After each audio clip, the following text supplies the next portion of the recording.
Rosie O'Donnell finally said what everyone suspected about Ellen. For years, Ellen DeGeneres sold one of the safest images in Hollywood. She wasn't just a talk show host, she was the smiling face of kindness, the celebrity who danced onto stage, gave away gifts, surprised strangers, and ended every episode by telling the world to be kind. To millions of people, Ellen didn't feel like a celebrity at all. She felt untouchable, but the most shocking part of Ellen's downfall wasn't the scandal itself. It was the feeling that some people may have seen this coming long before the public ever did. And now, Rosie O'Donnell's comments have brought that question back in a big way. Because once you look at what Rosie said, what former staff said, and how Ellen's entire empire started falling apart, the story stops looking like a simple cancellation and starts feeling like something much darker. The collapse of an image that had been cracking for years. What makes this story so fascinating is that Ellen didn't just lose a show. She lost the one thing her entire career depended on: believability. In Hollywood, stars survive cheating rumors, rude behavior, nasty interviews, and ugly feuds all the time. But what they don't usually survive is a total collapse between the person they sold to the public and the person people started believing they were in real life. Ellen's brand was never built on being edgy or chaotic. It was built on warmth, on comfort, on trust. So the second that trust broke, every old clip, every awkward interaction, every cold story from the past started looking different. Suddenly, people weren't just reacting to a scandal. They were rewatching an entire legacy through a completely different lens. And that's where Rosie comes in, because Rosie's story didn't sound like random gossip. It sounded like an early warning sign. Rosie O'Donnell wasn't some outsider throwing cheap shots from the sidelines. She knew Ellen from way back. Both of them came up during a time when being a female comedian was hard enough, and being openly gay in entertainment made things even more complicated. Rosie has said they were close for years. She supported Ellen publicly during difficult moments in Ellen's career, even when it wasn't easy or popular to do that. That's why Rosie never forgot the moment Ellen appeared to distance herself in public. During a television interview, Ellen downplayed their relationship and said they weren't really friends. To the average viewer, that may have looked like an awkward celebrity moment. But to Rosie, it felt deeply personal. She later described it as one of the most painful things that happened to her in show business. And that pain matters, because it changes the way the rest of this story feels. Rosie wasn't just criticizing Ellen, she was describing a betrayal. And betrayal always hits harder than gossip, because it suggests a pattern instead of a misunderstanding. That's what gives Rosie's comments so much weight now. For a long time, people could shrug off that fallout as hurt feelings or old Hollywood tension. Celebrities drift apart, people get misquoted, friendships cool down. But then years later, former employees from Ellen's show began describing a workplace that sounded nothing like the smiling image viewers saw on television every afternoon. According to BuzzFeed News, current and former employees described an environment shaped by fear, intimidation, racism, and retaliation. Some said they were fired after taking medical leave or bereavement time. One former employee said they were instructed not to speak directly to Ellen if they saw her around the office. An internal investigation followed, and Reuters reported that 3 top producers exited the show after allegations involving bullying, racism, and sexual misconduct. Ellen later opened the new season by apologizing and promising a new chapter. But by then, the public had already started asking the one question Ellen could never afford people to ask: was the Be Kind image real?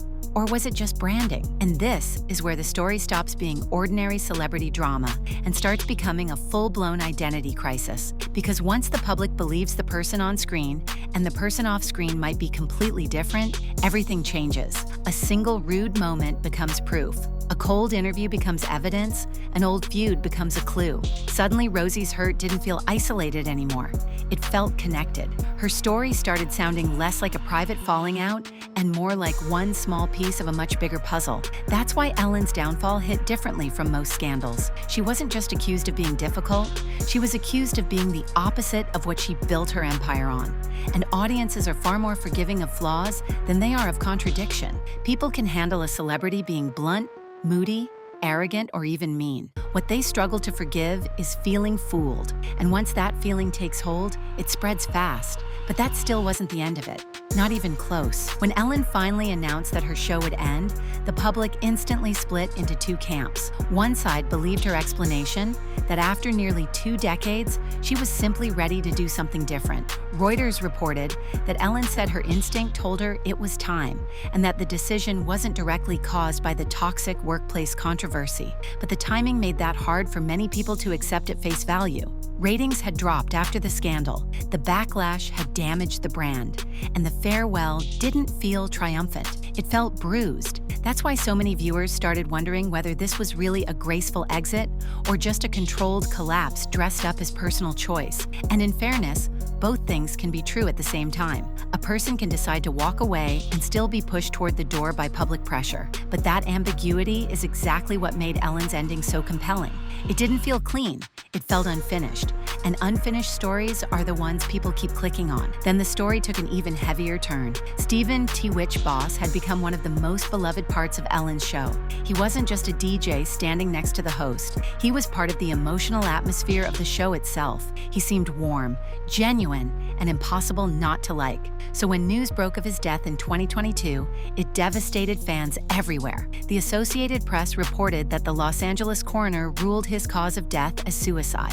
Fox 5 New York, citing TMZ, reported that a note was found alluding to past challenges, but the report did not connect the note to Ellen or make any verified accusation against her. That distinction matters, because this is where the internet began doing what it always does in emotionally charged celebrity stories, filling gaps with speculation. Fans started asking whether there was more going on behind the scenes. Videos began linking unrelated events together. Rumors spread faster than facts.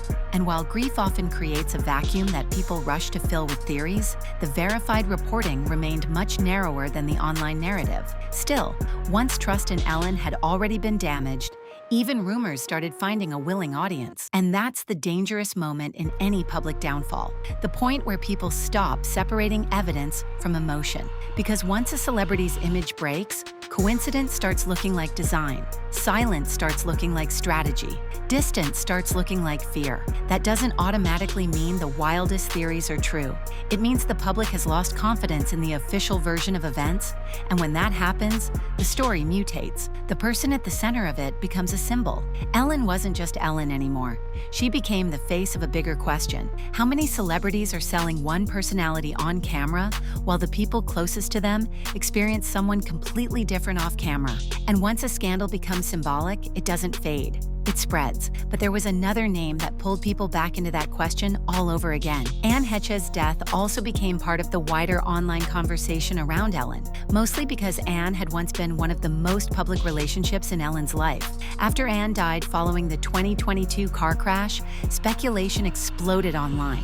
But here again, the verified facts were far more limited than the viral storytelling. ABC 30 reported that Anne Heche's death was ruled an accident, caused primarily by inhalation and thermal injuries after the fiery crash. There is no credible reporting proving some of the darker internet theories that later got attached to her name or to Ellen's. But by that point, the audience had already entered a different mode. They were no longer reacting to each event on its own. They were stacking timelines, comparing public silence, replaying history, and trying to pull meaning out of tragedy. That's what made the Ellen story feel bigger than one scandal. People weren't just asking what happened. They were asking what kind of person they had been watching all those years. And once viewers start asking that question, old moments become explosive all over again. The Rosie fallout got revisited. The workplace allegations came back into focus. Old clips of Ellen with celebrities were re-examined for signs of coldness, control, or forced warmth.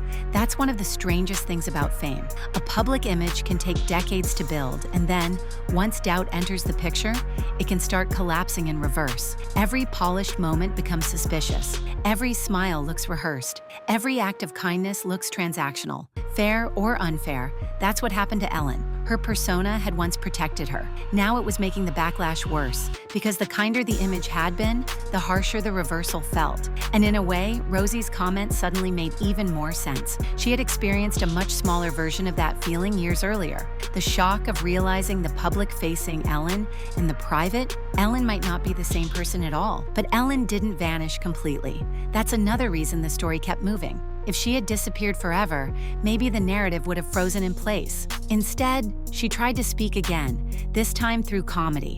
Netflix framed her 2024 special as her final stand-up special, and Ellen herself said it would be her last. That's important because it shows she understood something fundamental. The public wasn't just watching her for entertainment anymore. They were watching to see whether she would address the damage, own it, deny it, or try to laugh past it. A comeback only works when people want you back. A farewell works differently. A farewell says, "This is my final version of the story, my last word, my attempt to define how this ends." But in Ellen's case, even that move felt complicated because the audience wasn't sure whether they were witnessing a return, a retreat, or an attempt to rewrite the ending before someone else wrote it for her. Then came the move that made the whole thing feel even more symbolic. Ellen left the United States and moved to the UK with Portia de Rossi. According to BBC News, Ellen later said Donald Trump's re-election was a major reason behind the move, and she spoke about enjoying a simpler life in England while also expressing concerns about gay rights in America. Those are the documented reasons. But of course, once a public figure is surrounded by controversy, documented reasons never fully control the narrative. To many online, the move didn't look like a lifestyle shift. It looked like an exit, a withdrawal, another chapter in a story about someone stepping further away from the culture that once made them powerful. And whether that interpretation is fair or not almost doesn't matter, because public stories aren't built only on facts. They're built on emotion, timing, and trust. And trust was the one thing Ellen no longer had in unlimited supply. That's why Rosie's words still land so hard. Not because they prove some hidden conspiracy, not because they expose a crime, but because they crack the emotional foundation of Ellen's myth.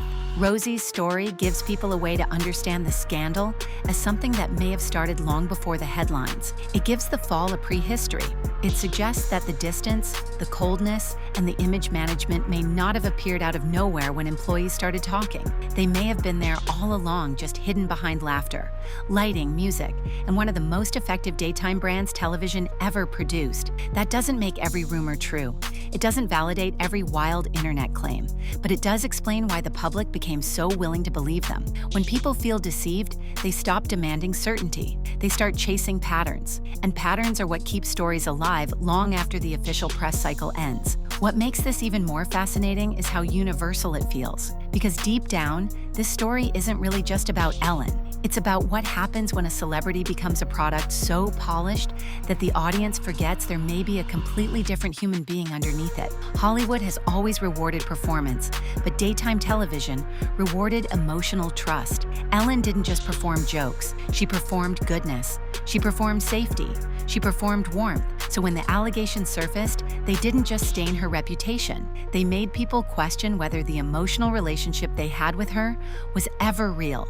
And once viewers feel emotionally manipulated, they rarely go back to how they felt before. That's why even now, years later, the story still gets attention. Not because people are obsessed with one host, but because they're obsessed with the idea that a person who built a kingdom on kindness may have lost it because too many people stopped believing the kindness was real. And maybe that's the most brutal part of all. If Ellen had built her fame on sarcasm, coldness, or unpredictability, this would have been survivable. But she built it on moral language. Be kind wasn't just a sign-off.